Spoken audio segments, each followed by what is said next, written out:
Joining me in this episode is AI pioneer Beth White, the CEO of MeBeBot. Beth is passionate about improving productivity in enterprise environments to free up time to focus on work that matters and provides value to organizations. Enjoy the conversation.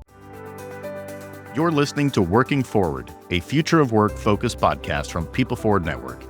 These episodes pave the road ahead, helping us confidently step into the future as a leader who moves people forward. After all, the best way to predict the future is to create it. Let's go. Welcome, PFN community members, to a special edition of the Working Forward podcast. We're doing a live stream here live in the PFN community. So to those of our listeners who aren't in the community and you're listening to the podcast episode, just know we may be answering some questions. You may hear some other voices of people that are in the audience asking questions and joining in the conversation today.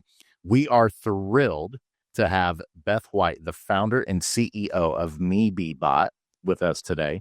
And we're going to be talking about creating practical AI strategies. Beth, as you can imagine with her company, she has a lot of expertise in this. She has built and started, run, scaled, and grown an AI company. And she also gets to support companies in understanding their AI strategies. So we've got a brilliant expert to help us unpack this because, to be quite honest, this is something every single leader, if they haven't already thought about it and are working on it, you need to be starting now and building an AI strategy. So without further ado, Beth, thanks for being on with me today. Well, Jason, thank you for the very warm welcome. I appreciate it. It's great to be here today because this is obviously a hot topic everyone continues to talk about. And you're absolutely right. Now's the time. If you haven't gotten started, everyone's got to start to dig in and get involved in understanding how AI can not only impact the work that they're doing in their daily roles, but how it impacts organizations as a whole. And frankly, there's even societal implications as well. And we are going to dig into all of those because we got a full hour. Yeah. So I'm going to be firing all kind of questions your way, and we're going to let our audience do the same. But Beth, as we start to dig into this topic, maybe for some of our listeners, they're still even trying to figure out exactly what AI is and maybe what it isn't. So let's start there. Like, they probably hear things like machine learning and things like that. Can you give us just maybe a quick high-level view of like, what is artificial intelligence? Is it different from machine learning? So we can help everybody be on the same page before we dive into strategy around it. Yeah, absolutely. I mean, that's probably a good place to start because we all hear about AI. What is AI? Many of us think of AI as ChatGPT because it was really the first exposure of this sophisticated level of really where machines are being taught algorithms and having an opportunity to think a little bit more autonomously. However, really, we've been working with AI for many, many years in our daily lives. If you ever use Google or Apple Maps, that absolutely uses AI technology. Many of the first ways, people as consumers started to see AI was in using voice-activated devices like their Siri or Alexa. Those are also types of AI that are in the voice technology. And even before that, I always call it the Netflix algorithms or the Amazon algorithms. It's like, how are they knowing what I should watch on my Netflix or what books to next order? Well, that's all part of algorithms, which are the basis of most AI that just needed a little bit more supercharge with faster computing power. And so really when we hit this tipping point to be able to process more algorithms faster, did AI become more accessible to the people like you and me, Jason? Because before it was big old mainframe computers stashed away in, huge multinational corporations, and they were using it to process, anything from data and, information to, researchers were using it to break free the human genome sequence. And I was part of the SETI project, which was Search for Extraterrestrial Life, where it was in the era of grid computing. And it was just because there wasn't much of that out there. And now, again, there's a reason NVIDIA is one of the most top performing stocks out there. They are developing chips that are making this happen. And everyone's embracing this moment of time and change to say, what else can we do? And so, again, What it is it's the ability to really rethink work, rethink things you do in your life. What it's not is it's not fully autonomous. As many people say it is, there's still humans behind the scenes of AI writing their algorithms, training the models, reviewing results, and really providing human supervision. What's going to get dangerous is if we stop letting the humans be involved in that part of the equation, but I'm sure we'll get there at some point. But it is becoming ubiquitous, from being part of our consumer electronics we use to, our daily lives with inside the workplace. So many things there. I love that you brought up extraterrestrial study. I love that you're doing that. That's going to be a separate episode that we need to. Oh my gosh, yeah, there's some cool things there. So I bet, absolutely. Yeah. And so you're talking about how, AI used to kind of be behind the veil. Like there were very few that really had it. And then ChatGPT, to your point, was really the thing going on away, I think 3 years now, coming up this October, November, right? November Commercially will be available. free. Yeah. Prior to that, it was kind of behind closed doors. Same thing with quantum computers. Interestingly, quantum computers is one of those things. I'm sure people are starting to hear about it. If you look at the estimates, typically most of the estimates are like there's maybe 10 to 20 in the world, supposedly. But it's the research institutions. It's only like the big players in the tech space that have those behind closed doors. And it's wild to think that may also become commercially available, where we all may be having different types of devices that could be running on quantum chips, quantum computing, which would just take it to a whole new level. I don't want to go there too far, but it is fascinating to think about how quickly things have changed. But the reason I bring that up, and I love that you kind of laid the groundwork for us there, is things are moving quickly. And it seems like every week there are more AI tools that are out there.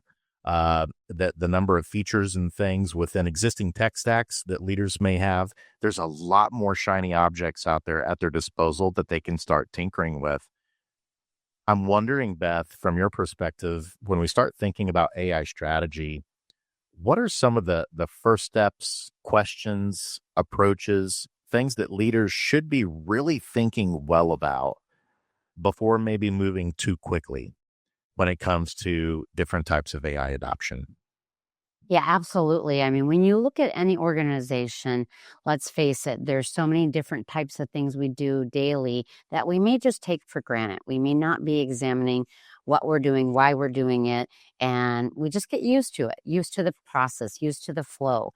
The big push that I believe every organization needs to do is stop. Start to think about things that you do and just take a certain manual work that you do day in, day out. Like, are you really coming up with, just using Excel spreadsheets all day long and comparing different Excels to analyze perhaps even like attrition in the workplace? Are you writing a blog or, a new policy from scratch without taking advantage of, other ways that you could utilize AI to help you with that? So it's looking at every little thing you do throughout the day. And then we say just take time measurements of it. What was this task? How did it work? What did it do for me? What other opportunity task or whatever opportunity cost was lost by me spending time on this manual work that I otherwise could have done? And so when you start to get to the nuts and bolts, some things may be hard to transition and move away from the way you have things currently. However, pretty much everything's up for grabs to make more automated or to smooth out rough edges in processes, especially with more advanced, agentic AI agents and other types of technology that are coming onto the scene. So just take an inventory. It's kind of like similar analogy is if you go into the doctor's office and you're just not quite feeling right, they may ask you, log out how many hours you sleep, log your diet and what you eat. And this is a lot of getting to the root cause analysis of what may be going on with your health. Same thing with what's going on where businesses are also unhealthy. So doing that first step of taking that analysis and getting people to be real honest with them and themselves. For example, in the profession of HR for many years, people thought it was natural to have to spend several hours a day responding to employee support needs. That's not really normal. That's not what you are really hired to do as part of your job. The role of the HR function is to make the human resources within inside the organization as effective and as productive and as engaged, and then all the other things surrounding it, from the compensation plan and benefits you offer to how you're developing people and training them to the career opportunities. That's where the focus area should be. But at times people just get very comfortable in certain roles that they don't think can be done differently. So big push on just self-reflection with inside the whole organization. Absolute first step. That dichotomy you bring up, I believe, just in the conversation I have with leaders, is the one they seem to struggle with the most, Beth. And that is, what are the things we should have AI do and what are the things we shouldn't have it do? You brought That's up a right. perfect example of, and this is a lot of the work I believe you do at MeBeBot, where it really supports is, as people have questions about certain types of policies, just a lot of like crystallized knowledge inside the workplace of like, how many days are we allowed to have off, PTO days or that kind of stuff. Instead of those emails going to HR, like if you have a really well-trained AI agent that's able to help answer those things, that saves so much productivity. That is a beautiful use case. The thing I think that's interesting right now, I'm curious if you've seen this. I'm starting to see a lot of backlash with companies that are using AI as part of the interview process for candidates for positions. There's a really big push right now that there's now agentic ability to have certain types of interview avatars that you set up in the company that are actually doing the screening calls with candidates. And I've seen some articles saying that even like candidates that would be like the perfect fit that are highly qualified are saying, this gives me a bad taste in my mouth right off the bat that I'm not getting to have a conversation with a human. That's communicating to me that you don't really value me, that you don't have the time in your day to actually have an authentic human-to-human conversation with me. And so I'd love your reaction to that, but that was something that's really caught my attention where I've been seeing, through publicly available knowledge, a lot of articles written of companies that are moving pretty quickly in that direction of, well, we just need to get through the screening process really quickly. So we're going to just, outsource this to an AI chatbot, not realizing that they may be cutting their toes off in the process because they may be losing really great candidates that are saying, if you can't chat with me person to person, then I'm going to take myself out of the process to be considered here. Yeah. And, I know that is where the skepticism is. And I think there's a place and the time for utilizing AI in the talent acquisition process. And frankly, in doing a lot of the initial interviews is a good use case of it. I spent 10 years as a recruiter, so I have firsthand knowledge of spending a lot of time and hours on the phone doing an initial 15-minute call with somebody just to find out, are you available? Do you have transport? Is this location of where you're going to be working really going to be good for you? Are you within the pay range that we have? Because a lot of people aren't, still publishing, pay ranges. In some states that's changing. But I would say I would screen out with phone calls probably 7 out of 10 candidates just because they weren't available. They didn't meet some of the basic criteria for the role before they even had a chance to really interview. So I'm going to kind of like push back on that and say that's a great usage of it. And if a candidate has a issue with it, it's probably a big part of the company culture of the organization that they're potentially meeting with. So they may want to think maybe this isn't the right company for them anyway, because if they're using AI in this part of the workplace, they may be also using it in other areas. And I know it sounds pretty harsh, and I don't mean to be kind of harsh about it, but again, I was paid more money than I should have been paid just to have these 15-minute phone calls, and it wasn't a good use of my time and resources. I should be there to take candidates that are qualified, that can meet the basic needs of being in the pay range and available, all the core things to the next level, really get them involved in that cycle. That's where I think the human needs to be involved because you need to learn and pick up on subtleties. I always like to have the camera on, see facial expressions, body languages. I get it. AI is even getting better at that. That's probably where I'd be a little more uncomfortable utilizing AI is in that aspect. And then on the predecessor part of it, before even the phone screen, in the initial sourcing of candidates, that are the best fits, even just to go through the screening, that's where I do think where people do need to understand the types of AI if they choose to use a vendor that has AI built in, that they're leveraging and understand the rules that they're building in to sort and screen or just to sort and surface the candidates that go to that next level. It's no different to me than the era of when I used to look at paper resumes, and yes, I'm that old, to the era when applicant tracking systems started and they started to scan resumes. And I was tasked to putting in keywords that the system would scan for, and that would help me surface the types of candidates to look for first and start to talk to first. So it's not like this is new. It's been happening for over 20 years that we've been using different type of technology to go from 500 applicants to a position to let me at least review the top 100 as a human, right? Yep.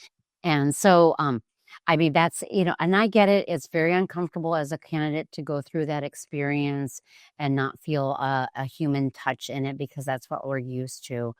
But in order to fill some of the opportunities within companies in a timely fashion, this is where things are. And as a candidate, let me tell you, you'd much rather go through this type of process so you don't have to be collecting unemployment or, not finding a job for a year, which I hear is common these days.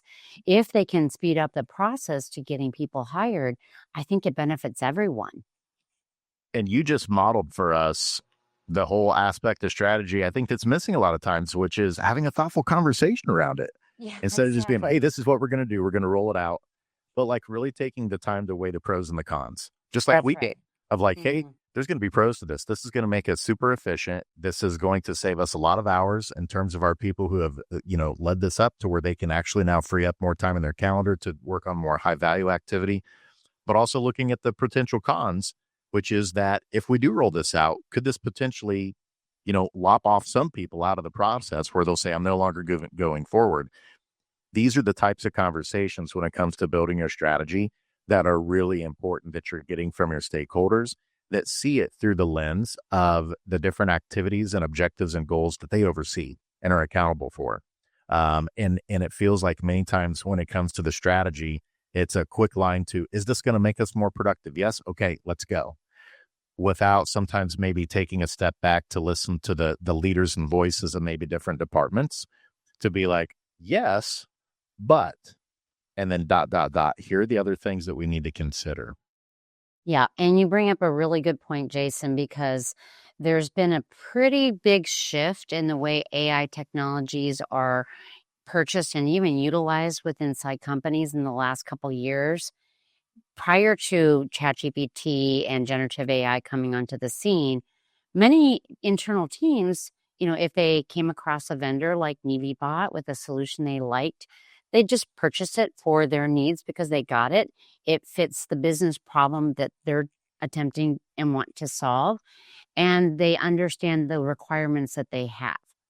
Fast forward to today, now you've got IT teams that are being tasked to being, frankly, a bit of a bottleneck slash a check and balance to all the different groups within inside an organization. I'm not saying it's a bad thing, but it makes people have to be very vocal about their point of view of their own business problems and challenges within their own specific line of activity to make sure that the right requirements are being gathered, because there's no way an IT team is going to know all the challenges marketing has in attempting to get leads, or that HR people, do need to make sure that policies are incredibly informed and to the point of being what the attorneys behind the scenes of the company want them to say so that there's no misinformation out there.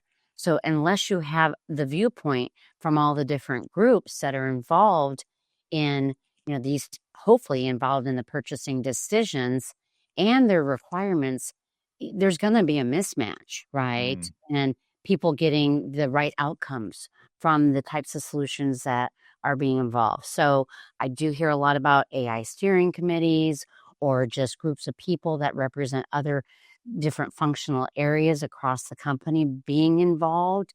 And that's great because people do have to be able to have a voice. And frankly, I hate to use the expression seat at the table, but it's a whole different type of table now than the executive leadership. It's strategy around how AI is going to impact everyone within inside the workplace and their external customers as well. Are you seeing and hearing anything? So as we kind of get into the tech stack piece there, are you seeing and hearing anything from the legal side where you believe there will be something where there has to be disclosure if AI is being involved in the processing of deliverables, the creation of a good or a service of some kind? Are you hearing anything around that where there eventually would have to be disclosure in terms of, hey, like this may have been in part created by artificial intelligence or put together by artificial intelligence? Absolutely. In fact, we're part of a group that's called Ethical AI for HR. And it's really not just focused on AI and HR. It's really everything across the business. And we have attorneys and other people from the legal profession as part of this group. So the whole contracting process that you're discussing is twofold, and AI is absolutely woven into both purchasing technology from vendors. The internal legal teams or external legal teams want to know, does this solution you're proposing use AI? If so, how is it used? What PII, personally identifiable information, is being used from our employees or our customers? What data do you maintain and hold? What is our data versus your data? And I'm just scratching the surface because it goes deep. They also sometimes want to know the model you're using, where the model's cloud hosted. Is it in the US? Is it in the EU? Because the EU has the EU AI regulations, which are different than the Wild West of the US, which doesn't have a lot, or it's state-based, right? So Yeah. that's a vendor contract, and even companies selling software will have to deal with it on the other side as well, meaning, if you're selling a solution and consumers are, if you really read the fine print of any of the terms of service, which most people don't do, they check the box and move on. There's a lot of disclosures in that legalese that talks about the use of your data with inside the technology. Is it going to be used as part of the training data for the AI or not? That's a big sticking point right now for so many types of business to consumer technologies is we're signing away and checking that box very quickly. And by utilizing a certain product, anything and everything we're doing within that product becomes part of the AI training model that product utilizes in most cases. I mean, that's one thing we take very seriously at MeBeBot is we have a complete disclosure as to all the parts and pieces of our solution, how it works, which data we touch, what we don't, what we purge, and we have the most minimal footprint for the PII information we handle because we want, employee information to be secure and confidential. I love that because I guarantee right now we have folks who are listening to the episode, leaders, who they probably have people on their team that are using their own personal free ChatGPT accounts. And this isn't all too different from what we went through with social media, right? In terms of, hey, this is great. Facebook is free. Twitter's free, all this stuff. And then you realize it's not really free. Like they're taking all your data and information and then it gets farmed out. It's the same thing with AI. And so to your point, Beth, it's like this one of these critical first steps when you're planning out your AI strategy is, do you have some basic AI literacy in your organization?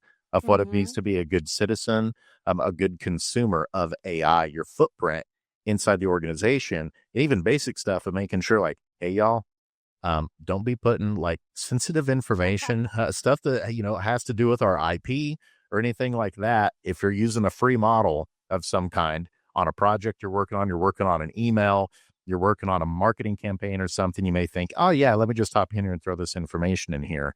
You really do have to, your words, stop.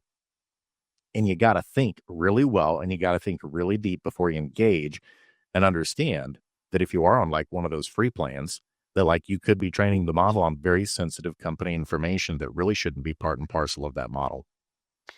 Absolutely, and it's not even a guarantee in the paid models unless it's, enterprise and part of the internal organization. And so there were a lot of use cases of when ChatGPT first came out, and someone in a finance team of a company thought, okay, I've got a board meeting coming up. I'm just going to throw this into ChatGPT, publicly traded company information to help me understand how I should position this financial data to the board. And meanwhile, they shared, information that was highly confidential, you know, prior to really when investors, should or were going to receive it, into a public access system. So, I mean, that's why, just, it's kind of like back in the day when we all, started using the internet and the web and you had cookies that followed your activities. That was because advertisers were going to target you for certain things. It's just learning a little bit of smart utilization of this technology and understanding it, making sure the risks are clear and you can use it responsibly with inside your organization with, potential guardrails or, the enterprise subscriptions that you should have to really protect companies' information. So AI literacy, AI training internally, that's where we've really fallen short is because many companies didn't budget for it. They didn't realize how fast this was up Mm, and coming. And so now they're scrambling and they want everyone to use it because they promised the board, we're going to we're going to make our numbers because we're cutting operational costs. We're using AI, but like at the risk of what, right? If people are just thrown into it without understanding, how how these types of solutions work, then they are going to potentially put the business more at risk to a lawsuit, to other extreme events that may be more costly than those operational efficiency gains they thought they were achieving for. Not to be doom and gloom, but it's a right, reality. right. Yeah. That's exactly right. That's exactly right. And I know you've been doing a lot more work. You used to primarily work with HR, but I know you mentioned to me you're doing a lot more with IT. You touched on that. That really the direction we're moving, we're already there currently, but it's becoming more proliferated across more companies. HR and IT are really starting to become more entangled together in a good way, where they're having to think about, okay, if we're going to have agentic employees, if we're going to have agentic team members, are they imbued with understanding the culture, the values, how to comport themselves, how to work with teammates, understanding how to basically blend into the culture and do things the way that you do at that company, just like the other people do. And even from the procurement process to understanding cybersecurity and all that stuff that has to do with, being good stewards of the resources that you have, that they're really becoming more like teammates than ever before. Can you speak to some of those conversations you're having around this reshaping of how HR and IT are getting involved together at the strategic level with AI in companies? Yeah, absolutely. I mean, for years, there were HR teams that would own singular solutions and IT teams would own singular solutions. But having been in the role of HR, worked with a lot of internal ops teams, it, it became more siloed than it should be. I mean, when we think about even onboarding a new employee, when you're bringing somebody new into the organization, IT and HR and even facilities teams, they work closely hand in hand to get that new hire set up. Everything from where's this person going to sit to do they have a computer? Do they have their equipment? Do they have their uniform? Everything like that, the logistics of it all. Where things started to stop is when people started getting a wind of the whole world word employee experience. Like, what does that really mean? It is treating an employee like, a consumer. How would you like a consumer to be treated coming into your store if you're a retailer, for example? And, excuse me. And it's with, respect. It's with an idea that they have certain needs. They want to be, respected. They want to have the ability to learn and grow and to, expand their knowledge, etc. Well, that touches all the different teams within inside the company that supports the end individual that works there. And so great teams that really break down silos between groups is amazing. And I know over years people attempted to do this in different ways. But today with AI, the look of an org chart is going to be completely diverse in the near future. And, we started as a siloed solution for HR. Very quickly, we were automating it, the IT support needs, the facilities, the ops, payroll, finance. And now our doors are wide open at MeBeBot, where we're supporting customer success people who are on a call with the end client that needs help. They use MeBeBot to help them navigate their product or their services or their solution while being in an interaction. So the power and the potential is there to do so many different things that you're limiting yourself by everyone staying in their own little box. I saw an interesting org chart diagram at this conference called Unleash in Las Vegas this year in May. And at Unleash, Josh Bersin, a well-known thought leader in our space, he put up an org chart that looked like a bunch of dots, and it was, instead of having, a matrix type of organization, it is essentially looking more like a diagram of circles and concentric circles where different teams are interacting with different teams. And many people have been talking about the skill-based economy for a long time. Are we really going to have a job title in the future? Are we going to have skills that we can take and bring to our organization? So, to make everything more complex, we really have to think about that, because the future of workplaces are so dramatically going to change in the next 10 years that people are going to be hired for their skills and how they can best leverage those skills across the organization. And most likely, their coworkers are going to be AI agents that they either become the boss of, supervise over, or work alongside with. So are we ready for that? No, but should people start to get their head around it? Probably, because it will be here before you know it. I'm so glad that you brought that up. That's fascinating that Burson put that chart up. There was a friend of mine who was on an episode earlier this year. You may know him, Matt Burns. He's the founder of Atlas Copilot. And the way he was describing it too was, he talked about it in terms of looking like a interstellar system. I think is what he called it, or like a planetary system, that there's going to be planets, there's going to be stars, there's going to be black holes, and all this stuff. But he's just talking about how the different components of what's going to make up, it used to be all humans, is now going to be human to AI, AI to human, AI to AI, right? In all of those different components. And even Mark Benioff at Salesforce said today's CEOs are going to be the last ones that are leading all human workforces. And to your point, like it is coming very quickly. And so this aspect of HR and IT working together on strategy of understanding your tech stacks, understanding adoption, understanding a rollout is just going to be so important. Building some type of a AI literacy in terms of how we engage with it. What types of information do we give it? How do we train it up and make sure that its knowledge base has the types of things that are important for it to comport itself inside the culture the way that it needs to, just like any other employee, right? It's that stuff that just blows your mind. But at the same time, what I'm hearing you say, Beth, is we're going to be using a lot of the same techniques and things that we've done to roll out good strategy in organizations.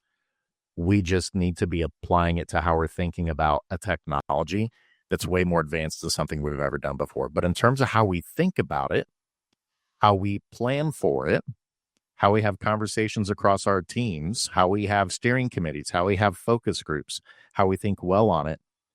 Those are still going to be the types of approaches we take to understand it, or we should be taking before moving forward. And and to me, I'd love your take on this. I think that's the dichotomy that's really challenging too, is AI can go fast. You can hop into something and be going lickety split, lightning fast, having AI doing different things, asking it different things, and it's going as fast as you can, right?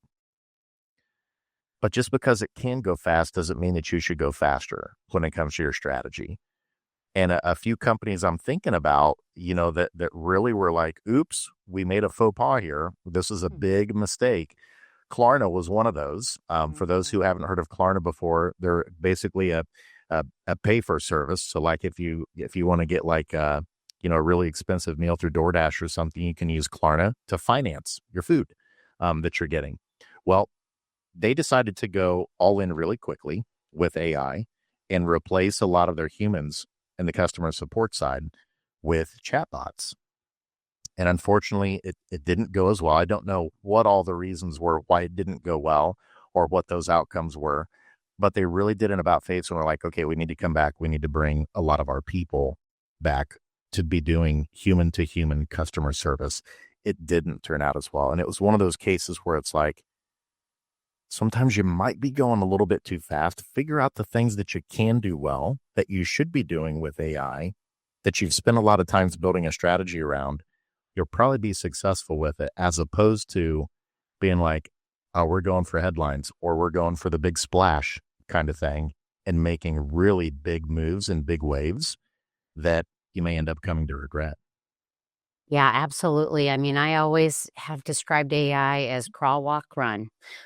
We need to get started in a method where first you as an individual have to feel that you have some understanding of like how even a basic language model works, meaning get an account with Perplexity, get an account with Claude, get an account with ChatGPT. Play with the three different models, for example, and see how they behave.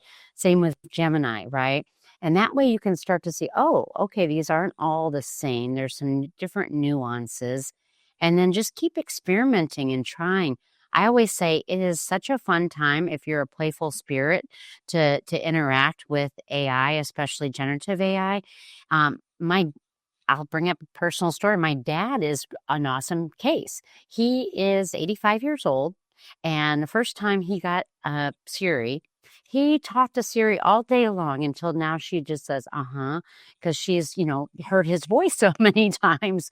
But it's the way he was using it was really creative. It was without, boundaries. It was just kind of pushing it and feeling, and he made it go very naturally.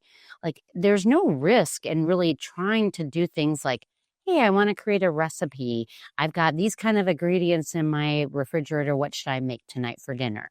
Right? Like push it, have it do certain things like, I need to make an appointment to go do this. Could you do that for me? I mean, just be curious, find its limitations, both what it can't do and what it can do more comfortably on your own. That builds up your confidence to go into workplace conversations to really talk about strategy for the whole business. I think we kind of skip some steps where we never teach the individual how to kind of get comfortable with the technology first in order to expose to the greater good of the organization. And it's a lot easier if you come about this in a way where it's benefiting somebody and something maybe they would have had to do personally that took them a long time. Like I know a lot of people this summer planned their summer vacations using, ChatGPT or the like, right? I want to plan a trip for my family. This is the things we like to do. Here's what we don't like to do. Here's how much money we have to spend. Yeah. What can we do, right? And it's great at that. And so pushing it, what kinds of hotels could we stay at? Can you give me a list, and just getting it when you can use it in a fun way, playfully on your own, it really will help you go into a workplace and say, oh, I've been asked to do a competitive analysis on people or other companies that are out there selling something like what we have. now that I know how to do trip planning, I can take that same expertise to this other, kind of project that I have with inside the workplace. And I think we've all come from a culture of fear, sometimes not wanting to do things wrong with computer software or programs, that we don't understand that we can still be playful and try and push boundaries on things Yeah. and fail and learn from them. I love that. And I think part of what's stoking those fears, Beth, we haven't gotten into job displacement with AI. We don't have to spend a lot of time on it, but I think we do need to bring it up. Oh, sure. The latest figures I've seen are roughly around 66% of Of folks, what? of folks in the labor workers in the U.S.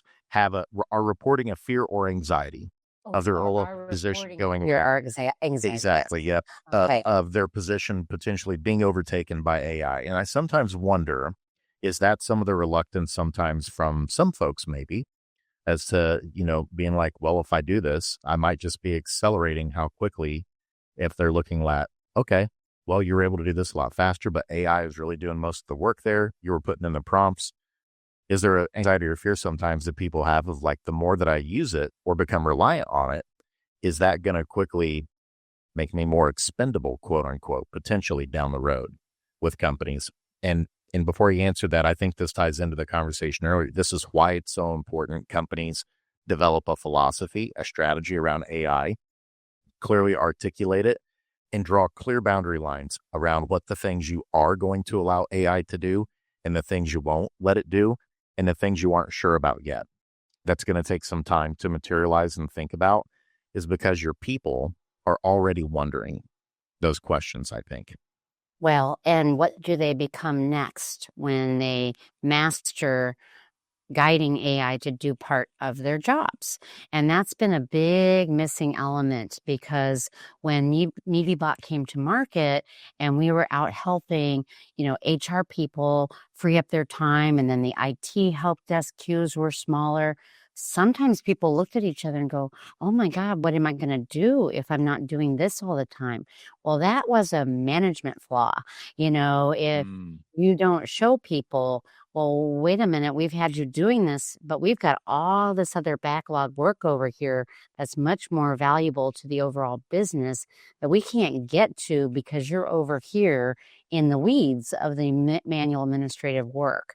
So not only are you helping people understand that working alongside or working with the technology will likely be part of their role, but give them guidance as to what they're going to be doing next and otherwise in the future. I mean, everyone's role will be changing at some point in some way. Just like when I worked in the retail tech industry when there were starting to be self-service checkout lanes, Yeah. and everyone was worried that cashiers would never have jobs anymore. But there's still people that have to know how the self-service machines work, that when I raise my hand and go, I need your help over here, it's not scanning an item, they can come over and help. So we've had so many points like this in our society over the years that, now that person is now, maybe they do have less cashiers, but maybe they have more people that are looking at buying more interesting products for the store, that otherwise they had the same kind of products every year, year over year. Now they can provide more variety because they have more budget for buyers and more interesting positions that people can do as part of their work. So it's not just what is the AI going to do that I was doing before, but what will I do next? And I think that's where people themselves, this is such an exciting time if you're one of these individuals that like to have an opportunity to have a voice in your career. Mm. You can probably see an opportunity and go grab it at this point in time because there's so much that needs to be done. And, while there is a lot of fear and hesitation, it is one of these things that if you are an operator and learn how to work within the technology, I think it's going to open up some amazing doors for people and create more exciting work for people to do. If you did get comfortable in the manual work that was pretty routine, it's probably going to be tough times for you. I'll be quite honest with you. And people listening in, that those are not going to be roles that people can, you know, the paper pushing roles of the past, right? I Right. mean, they will be more automated, but it's not uncommon that we don't have file clerks anymore. Again, I was at an era when I remember people, that was a job. You got a stack of paper and you had to put it in a file cabinet, those don't exist anymore. So it's just one of the transition times that we're living through, and it's a big one. It's very significant. It will change the shape of work and what we're doing in the future. And it's exciting. I love being part of this moment in history. I was a history major, so I find it very fascinating. It's like being in the cusp of the Industrial Revolution and all the changes that were happening there. Absolutely, it is. Because when I think about the optimistic side of AI, it is going to open up this whole new world of us having more time, being able to be more thoughtful about the way that we use our time and where we invest it. To your point, I think more people are going to be empowered to own their careers instead of waiting for an employer to come to them and say, okay, it's like, hey, what's the next thing? If I'm having AI take these things off my plate, what's the next thing that I want to do on my career journey? But also these things that have eluded us as a species forever, Mm-hmm, mm-hmm. of being able to, eradicate diseases, Mm. of being able to Yes. have clean water around the world for everyone, of being able to eliminate starvation, of being an issue, of poverty. It's kind of hard to see that one right now, just because of, it feels like the disparity between the haves and the have-nots has actually widened in this early period of AI.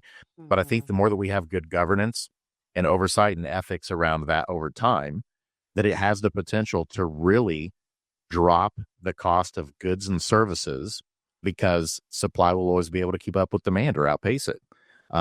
And it's going to help level that playing field, I think, for a lot of people who maybe have struggled to be able to provide those things.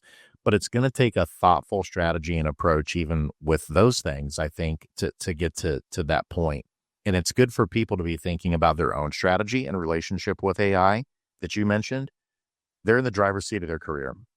So Mm-hmm. again, don't just wait for your employer to come to you and be like, well, now that it's done this, let's talk about the next thing. If you're in a great organization that's doing that, I love that for you. Mm-hmm. But for a lot of folks, I wouldn't sit back and wait for that. You own your career journey. You're in the driver's seat.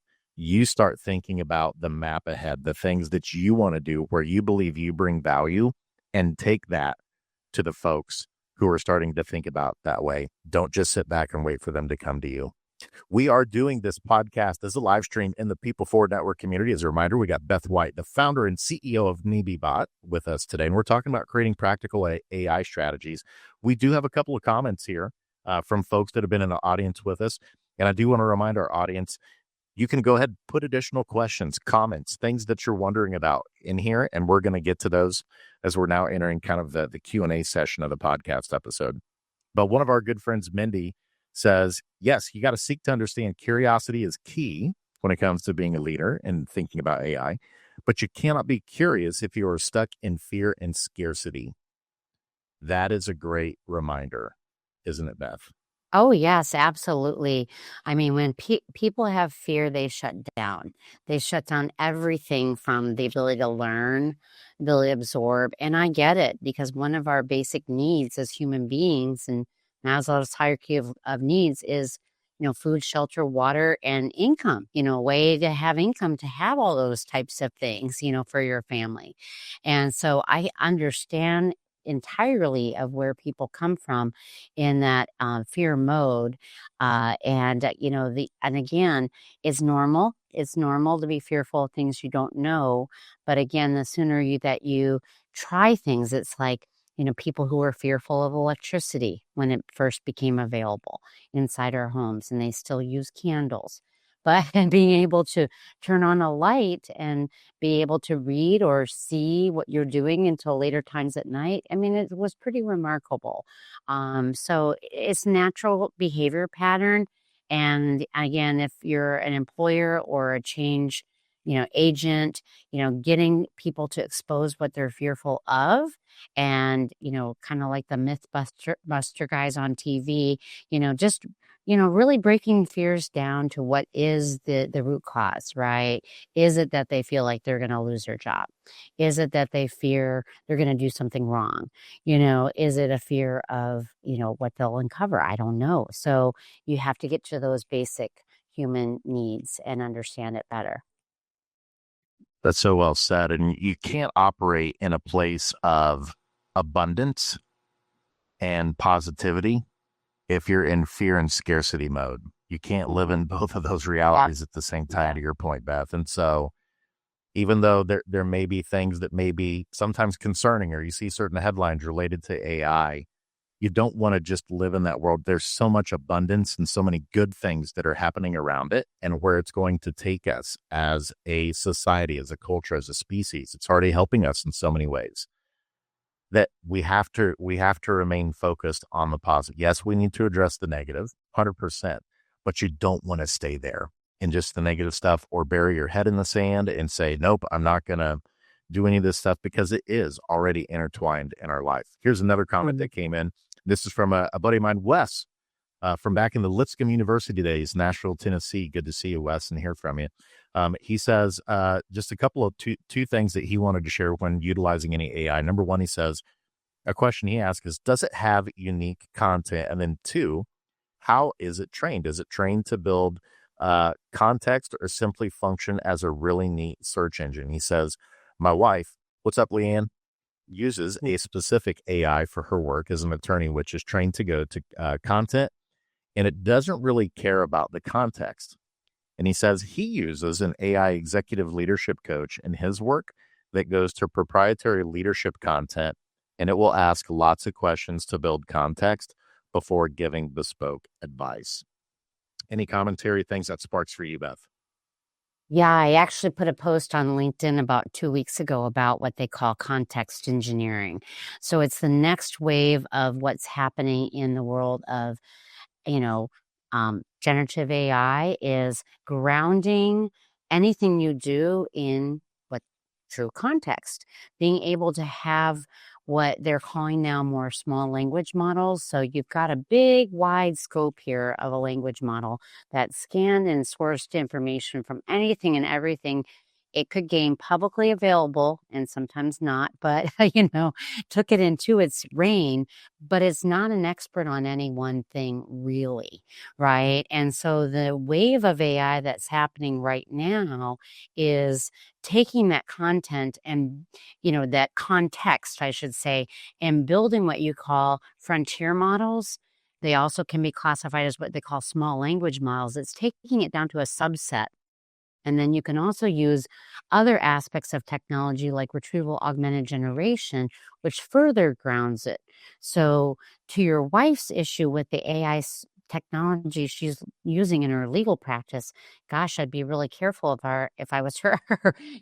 Who is this company, and are they really, is she using a vendor? And if that vendor is not really designed to understand context for legal contracts, no wonder it's giving bad information, right? Because it has no grounding in it.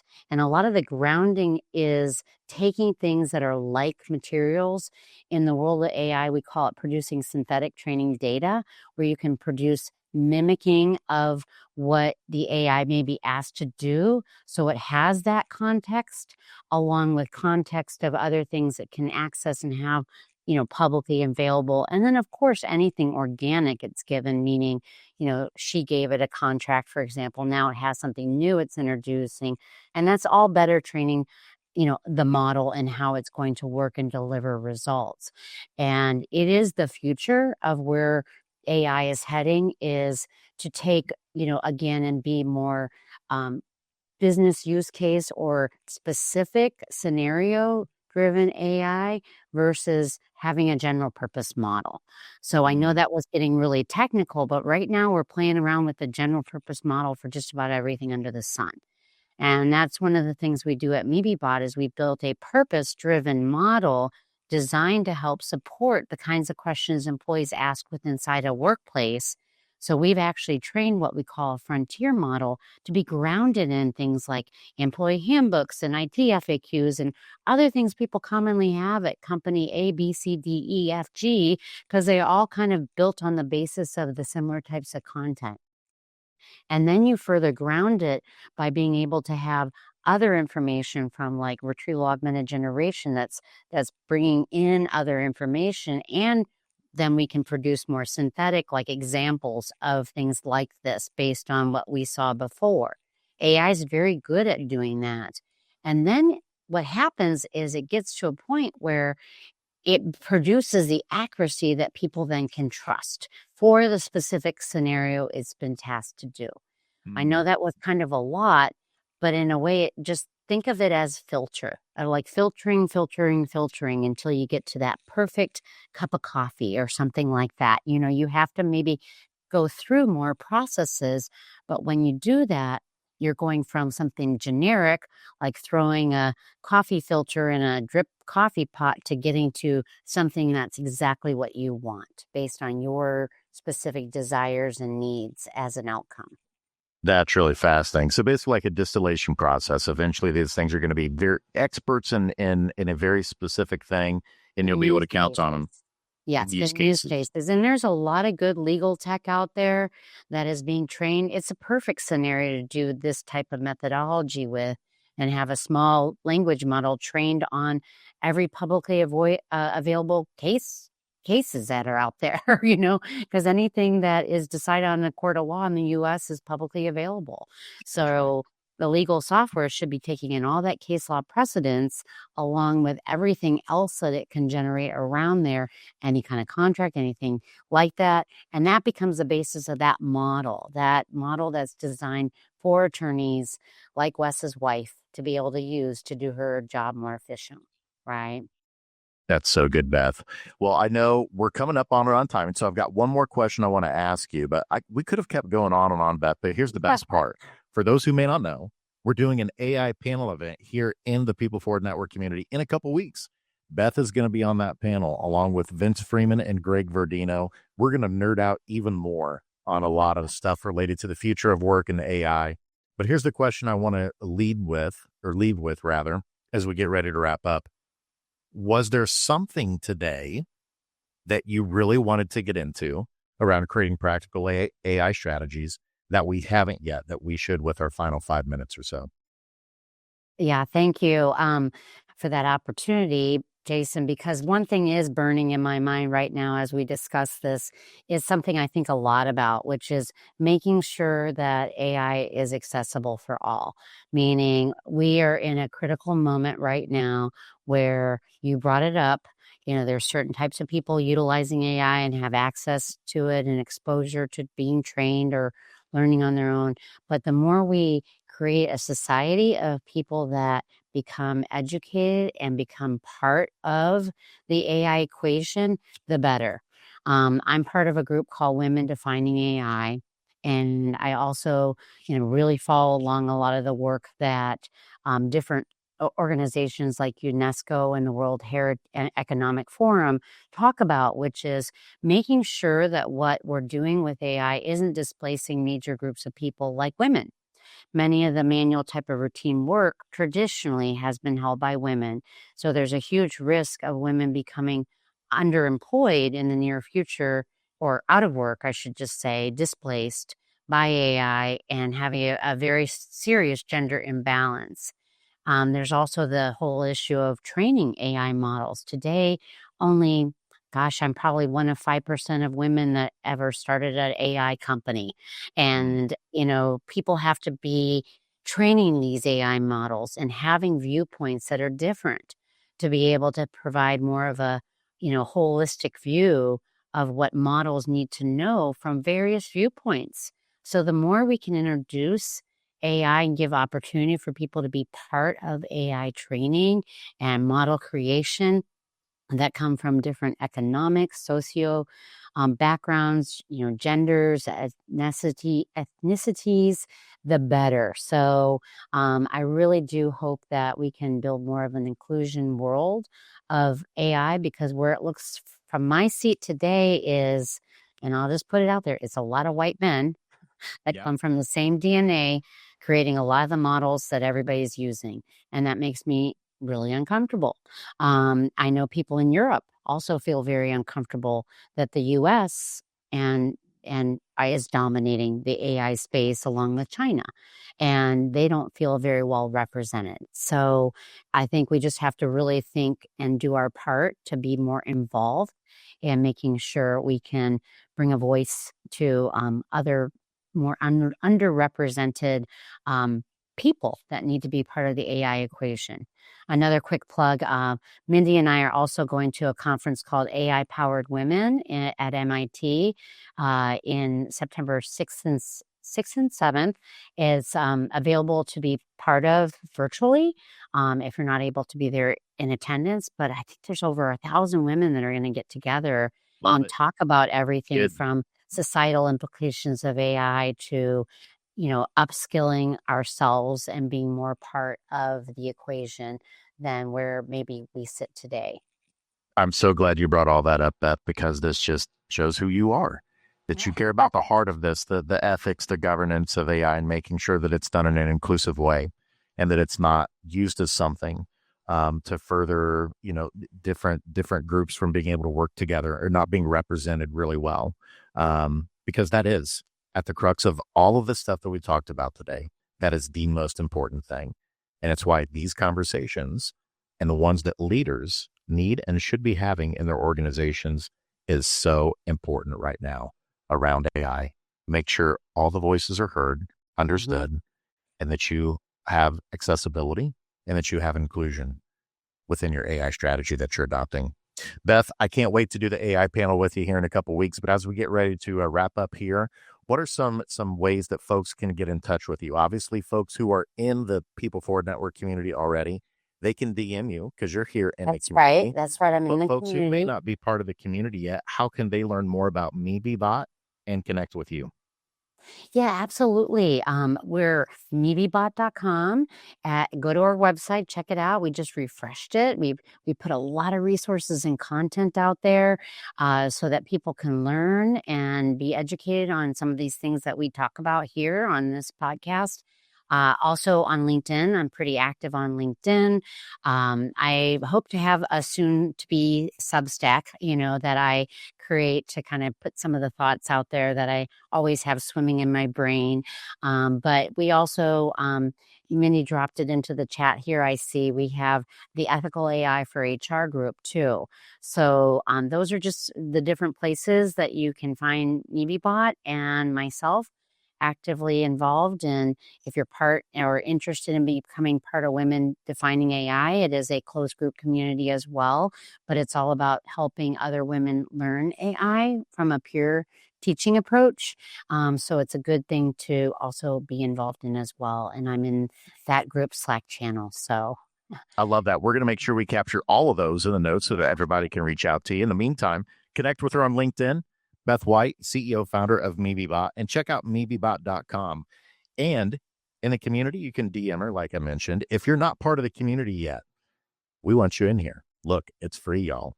You want to swim in the waters with other People Forward leaders like Beth, like Mindy, like Wes, who are helping lead the way toward a better future of work for all. Come to this community. That's what it's all about, helping one another learn, grow, and sharpen each other. And here's how you do it. bit.ly/PFN community. That's it. 2 minutes, create your profile, and you're in. And we'd love to see you there. Until next time, thank you for being part of this live stream Working Forward podcast on creating practical AI strategies. Beth, thank you again for being with us today. We'll see you next time, everybody. And Beth, we'll see you in a couple weeks for the AI panel. Yes, I guess it will be great. Thanks again, Jason. You're a great host. Good conversation. Thanks so much. We'll see you, everybody. Thanks for tuning in to Working Forward. If you like what you hear, please hit the subscribe button wherever you listen to your favorite podcasts. Until next time, here's to building tomorrow, today.